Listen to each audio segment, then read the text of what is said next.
The Love Song Podcast, the Love Song Media Production. I'm T Love. Thank you for joining me for this episode today. I want to give some love out to my sponsor first and foremost, Shirts and More, located at 2517 Jacob Street in Wheeling, West Virginia.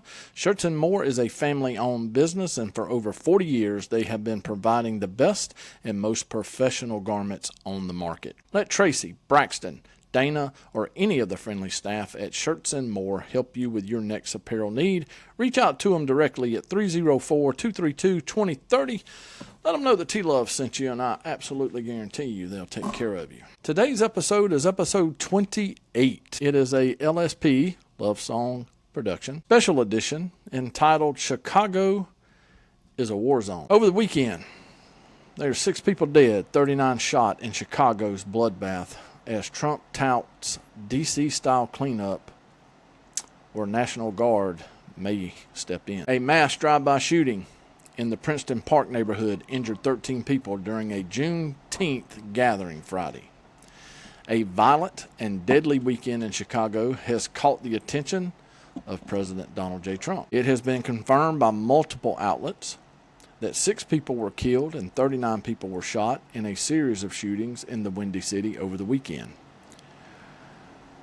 Repeating here, a mass drive-by shooting in Chicago's Princeton Park neighborhood resulted in 13 people injured Friday night. Chicago police say an SUV drove up on a crowd of people and 2 suspects opened fire on multiple victims. Offenders from inside the vehicle began firing gunshots toward the crowd before fleeing the scene. Multiple victims sustained gunshot wounds and were transported to local hospital, the Chicago Police Department said.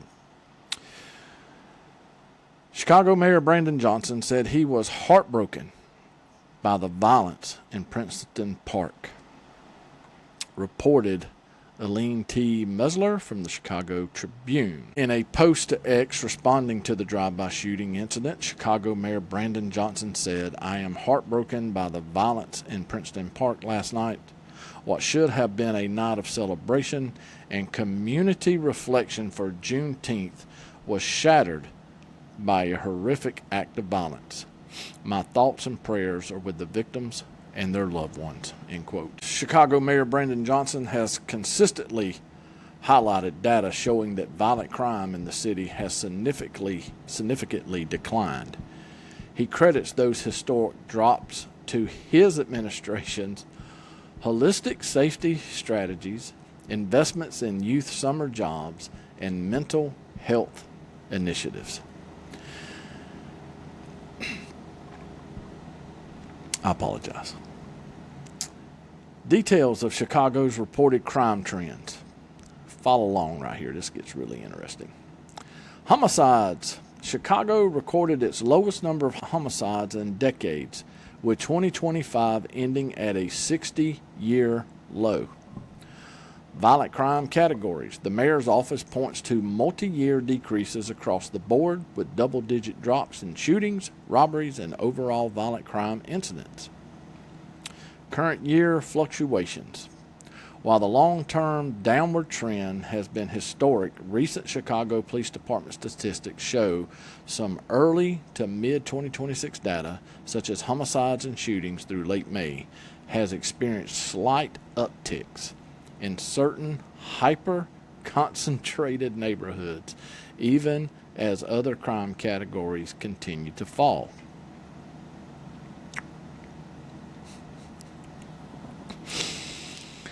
While the mayor points to this downward trend as proof of his administration's policies, critics and community groups have pushed back. Some claim the drop is overstated, and several local organizations argued that progress is fragile and requires better funding. Illinois Governor J.B. Pritzker has pushed back against federal intervention in Chicago's crime issues, clashing with President Donald Trump over the deployment of the National Guard. Pritzker labeled the threats as authoritarian and emphasized that recent statistics show decreases in homicide, shootings, and other violent crimes within the city. Key aspects of Governor Pritzker's position include pushback against Trump. After a violent weekend in Chicago, President Trump threatened to send the National Guard to fix the city's crime. Pritzker responded by warning that any federal action without local requests will be met with a response and called Trump's threats an attempt to intimidate Chicagoans. Okay. Crime statistics. Pritzker has defended Chicago by citing downward trends in crime, noting that murders, shootings, and robberies have dropped significantly over the past 4 years. State support versus federal takeover. Pritzker maintains that Chicago does not face an emergency that warrants troops.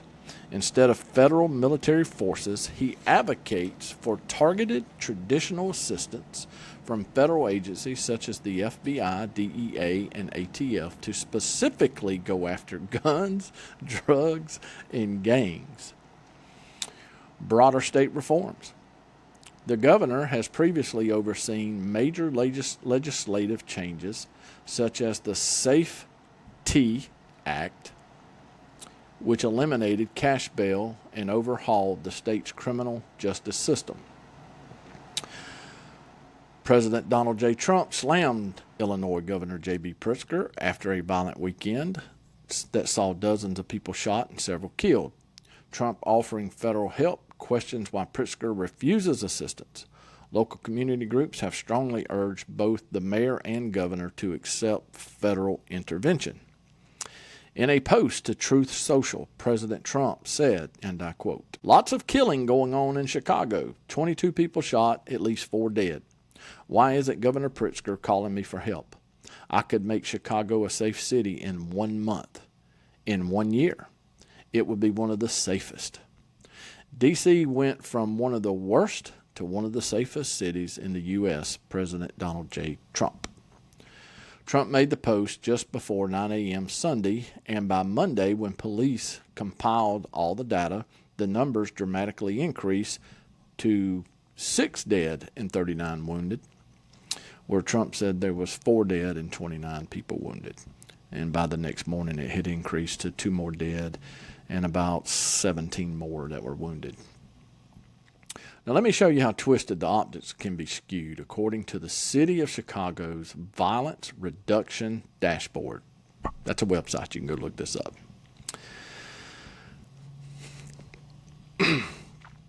Pandemic spike.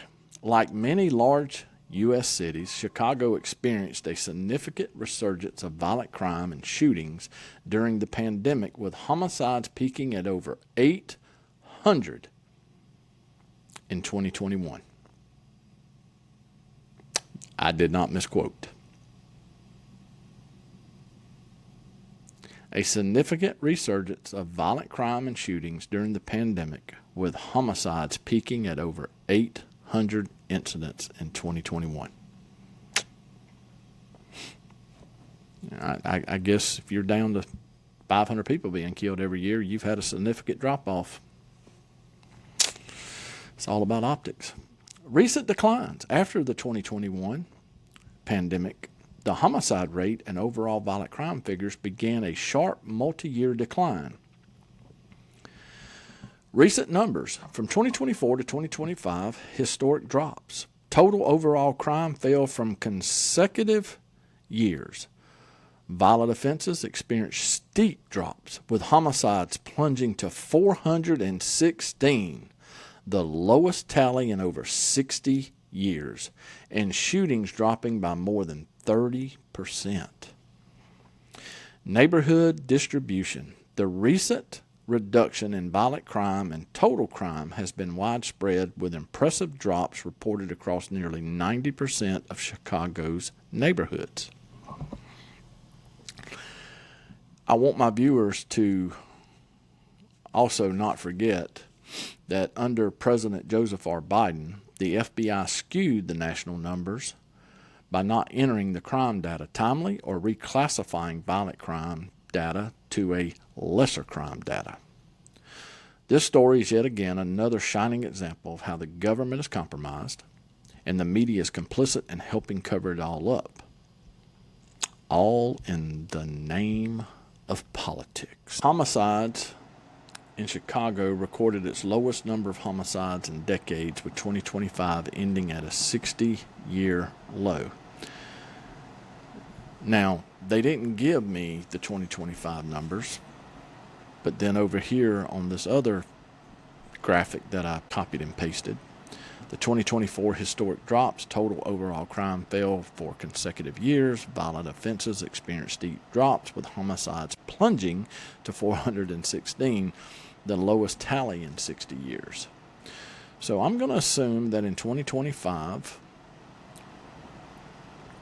they went to 416, whereas in 2021, they were at 800. So in 4 years, from 2021 to 2025, which is a 4-year period, the homicide rate in Chicago fell 50%, basically, from 800 to 416. Not quite 50%, but I'll just give them that other 16 and we'll call it 50%, right? I want you to think about something. You have politicians that are telling you a city is safe, where anywhere from 400 to 800 people are being killed annually. You've got the mayor of the city. I have seen multiple videos of the citizens, the voters of Chicago, going into the city hall, into the city council meetings, addressing the mayor. We're talking about black folk ripping this mayor a new butthole. Brandon Johnson is one of the biggest jokes out there. And listen, I could name several of them. Karen Bass out in L.A. You got the I think she's an Oriental lady. I think she's in Boston or something. You know, I've seen these buffoons all over television with some of their just radical mindsets. I did a search. I didn't put it in my notes, but I did a search of the 10 most deadliest cities in the United States. 8 out of 10 were blue. Now, some of them are in red states, some of them are in blue states, but 8 out of 10 most dangerous cities are blue cities. One of them is red, and one of them, I guess, is purple. Kind of could swing either way. When I hear a Democrat on camera advocating for legislation against guns, I want to just literally go through the television screen and just pound them in the head like Foghorn Leghorn used to do back in the cartoon days in the 80s, right? I say, boy, what's wrong with you? Gun laws and gun legislation will not impact your criminals. More gun laws and more gun legislation is only going to impact the law-abiding people who purchase their guns legally. Now, are there a percentage of people out there who can buy guns legally that probably are not mentally or emotionally stable enough to purchase a gun? Yeah. There's also people out there that are mentally and emotionally unstable enough that they shouldn't get married. They shouldn't be driving a car. We see all these car accidents going on today. There's more car accidents today than anywhere. Why? Because people aren't mentally and emotionally fit to operate a vehicle. Why? They got too much going on in their head. Their telephone is oh man, oh, bam, and you just rear end somebody. You can make all the laws you want. The laws are not going to take guns out of bad people's hands. It's only going to take guns out of the law-abiding citizen. And I've got news for you. As a Second Amendment supporter, the Second Amendment was put in there by our founding fathers for a reason. And when I hear elected officials on television advocating to take guns away from people, That is exactly why the Founding Fathers put the Second Amendment in the Constitution. Now, I find it absolutely asinine that people who spend, let's just say, $250,000 a year on security, live in a gated community, they have all type of security systems at their homes, and they're guarded 24/7, telling you you don't have the right to protect yourself.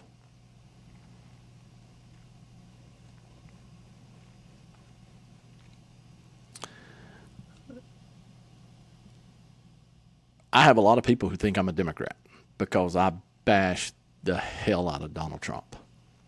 And I do it deservingly. He deserves to be bashed over the Epstein files. He deserves to be bashed over the Iran war. He deserves to be bashed over the DOD 2027 budget with the 224 section being put in that ties our military with Israel's. He deserves every bit of that. But right now, in this country, ain't no way in hell I'd vote for Democrat. None whatsoever. Donald Trump or Kamala Harris? No brainer. Donald Trump or Joe Biden? No brainer. Donald Trump or Hillary Clinton? Ugh. I didn't vote for either of them. It's the first time in my adult life that I've been able to vote that I did not vote for president. I was wrong. Donald Trump did a good job in his first term. You want to know how I know that? He pissed everybody off. Democrats, Republicans, lobbyists, NGOs, special interest group, Netanyahu. he didn't care. He's sitting in the bathroom 2 a.m. in the morning shooting off a tweet. The Democrat politicians right now, I mean, listen, the Republicans, I need to do an episode of just left versus right. This thing kind of goes in cycles. Bill Clinton, Donald Trump, if you look at their administrations, they're almost a mirror of each other. In fact, the term "Make America Great Again," you want to know where that first was spoken? Go all the way back to the 1990s to Bill Clinton's administration and one of his State of the Union speeches, and that's where it came from. And I'm not saying that Donald Trump plagiarized it, but that's the only, I thought it was a Donald Trump thing. And then as all this research that I do on politics, I was listening to one of Bill Clinton's State of the Union speeches, and there it is. We're going to make America great again. And I'm like, oh, Bill said that. Now Donald's saying it. Donald used to be a Democrat.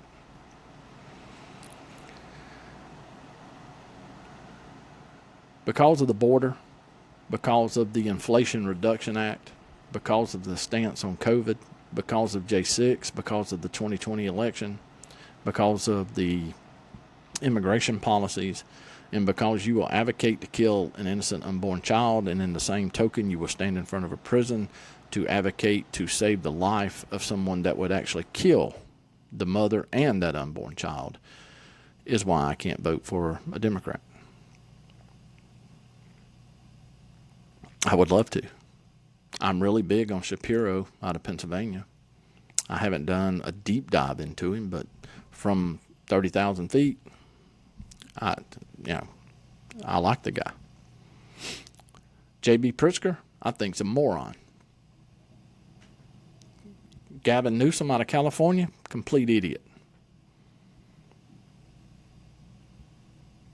Now, I can go as far as to tell you that the governor of Texas, I used to be real high on Abbott, but then some things happened.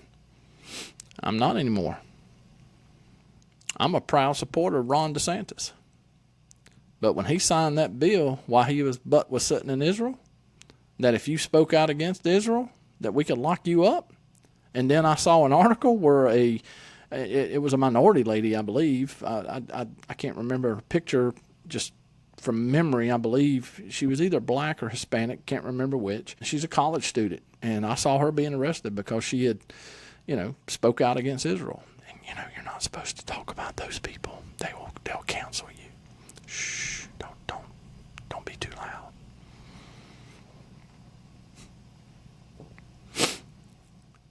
Both parties are corrupt. Well, you know, T-Love, that's why you got to go and just vote for the lesser of two evils. They're both evil. They're both lying to you. They're both stealing your money. They're both covering up for the biggest pedophile ring on this planet. They are both compromised and corrupt, and they are both complicit in each other's compromise and corruption. That's why nobody goes to jail. Pritzker's has a relative that is in the Epstein files, which is why he hates Donald Trump. Well, why is that? Donald Trump's in the Epstein files. Yeah, so far I've gone through about 10,000 of the 3 million documents that was dropped, and I've found Donald Trump's name in there 3,800 times. But not like you think you would.